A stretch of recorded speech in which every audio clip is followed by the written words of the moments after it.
What's up everybody, Gramps here, welcome to the channel. Several months ago, Googan Squad and Catch Co. came together once again and released a line of fishing rods. They had the green version and a gold version. I figured I would pick up a couple to take a look at, put through their paces, and let you know if they're worth the money or not. So today we'll go ahead and take a first look. We'll open it up, we'll unwrap it, we'll perform our initial inspection, make sure it was shipped okay, look for any flaws and make sure it's good to go. We'll talk about the type of rod it is, what reel I have set aside for it, and what its intended purposes are.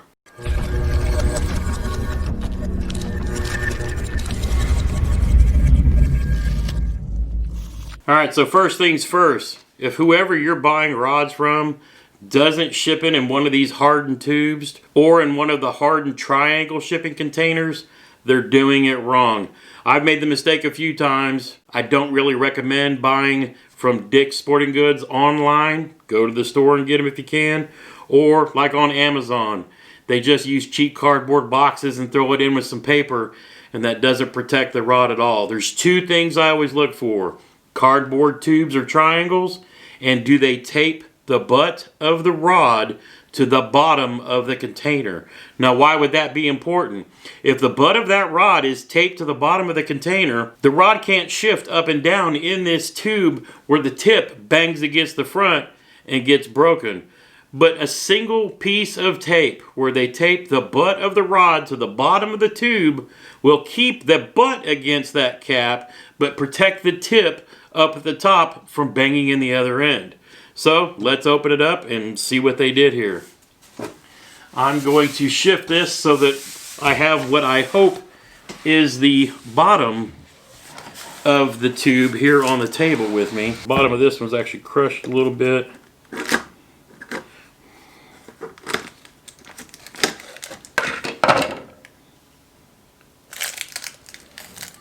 So it looks like it was, by this piece of tape here, it looks like it was, yes, and this is the butt of the rod. Excellent. I am really glad to see that. So we will slide this down. Put our knife away. I see something in the tube. I think this is another one of Shop Carl's calendars. We'll get that later. I'm pretty sure that's what that is. Alright, it's just wrapped in plastic, which is okay, but I would much rather see, okay, there is some bubble wrap around the tip, which there is. Alright, so there's a calendar. We'll go ahead and drop the tube out of the way. So I'm going to swing this around so the camera can see it. They do have heavy bubble wrap around the tip. I would also prefer that they stuck a little maybe in the middle just to keep it from shifting around in the tube. But again, they did their due diligence right now by putting the bubble wrap around the tip. That's a good thing. And it looks like they had the butt of the rod taped to the bottom of that tube. Again, to keep it from shifting around. So, let's just take a quick look. We'll come here to the tip.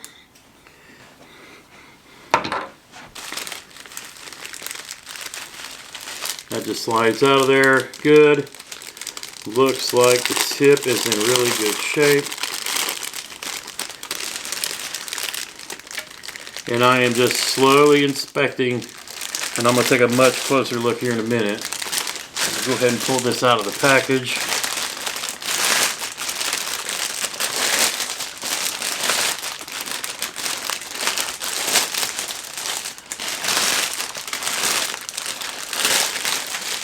Now I went ahead and went with gold rods for now because I wanted to see what their higher end rods would be like, or what they consider higher end.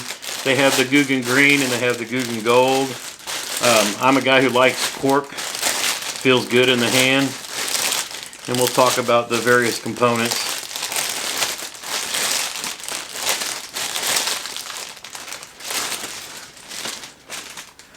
That is very light.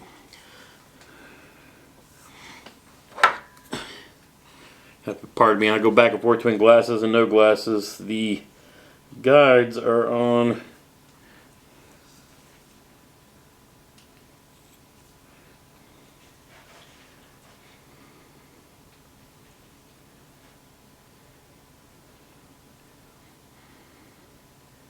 I feel like they're perfectly straight.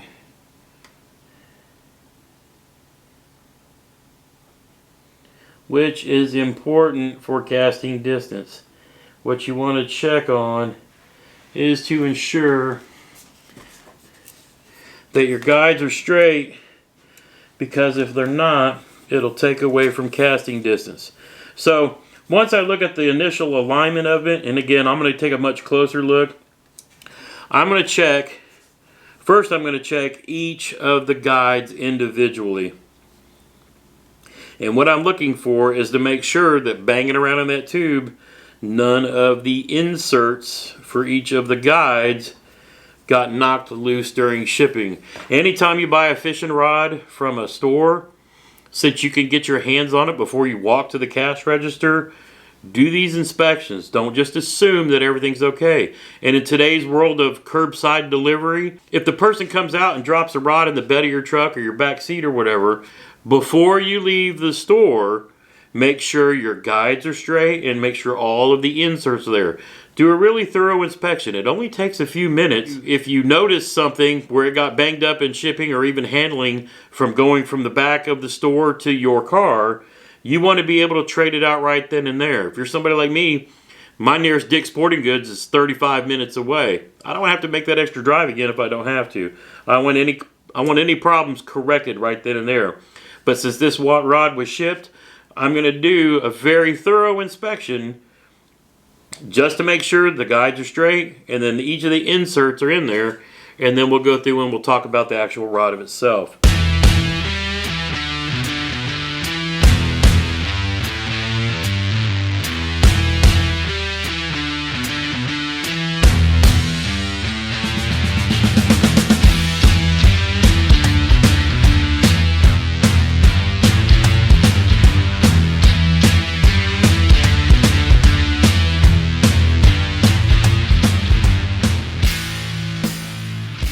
Alright, so now that I'm done inspecting the guides, make sure all the inserts are there, they're good, they're nice and smooth, that the glue is nice on each. I mean, they did a quality job on this rod, and I gotta say right out the bat, this thing is light. I mean, this thing is super light. You can go look at the details between the green and the gold, and they talk about, you know, whatever carbon tonnage for the carbon fiber that they use in these rod blanks. A lot of young anglers don't really care about that. Everybody has different manufacturing standards and qualities. It's just, you know, it's like with anything else, the more you pay, the more you get. I went with the upper models because I think the MSRP on these is like $150 something, but if you're a Carl's Club member, you get them for $120 shipped. And quality shipping too, I give them a good credit for that. But this thing is really light. Now, one thing I asked about was the rod blanks. In the past, I've generally bought higher end rods for tournament fishing because, again, the more you pay, the more sensitive and the stronger the rod is, quality of material. Now, I went out and hunted around for some reviews on these right out the gate, but I generally don't go looking at members of the Googan Squad or those who really want to be members of the Googan Squad to give you a completely unbiased, review. They're all salesmen who make videos, which is fine. I'm here to teach and get others interested in it, as they are as well, but they do that for a living. They have incentive to get you to purchase one of these. My incentive is to tell you, is this for catching fish or for catching fishermen? But initial impressions is this thing is really light. Now, getting back to what I was talking about reviews, I went to Bass Kicking Outdoors, another dude just like me who likes to grab gear, do reviews on it, and go fish. He got these in pretty quick because he pre-ordered a bunch. I kind of waited for the initial crowd to subside, if you will. And I noticed that Catchco, the makers of these, had commented on his video, and I asked about the rod length because, I kind of wanted to know. And of course, I was a little skeptical because that's my job. And my comment was, I'm kind of surprised that so many folks are paying a premium price for IM6 or IM7 blank rods. We're talking St. Croix or Dobbins type money. Heck, even the new KVD IM8 casting rod's only $99. Guess we'll see how they do when you actually fish with them. Now, Catchco is actually pretty good. They were monitoring the page. And he came back and I love the honesty here. He says the carbon we use for the blanks in both rods is aerospace grade carbon fiber sourced from Japan. These are higher end blanks and not standard Korean carbon fiber blanks, tight lines. Based on that, I told them I would order one because I really wanted to check that out. Now, what do they mean between Japanese and South Korean? Well, let's start. Here is a rod that I won last year from the Heroes on the Water fishing tournament.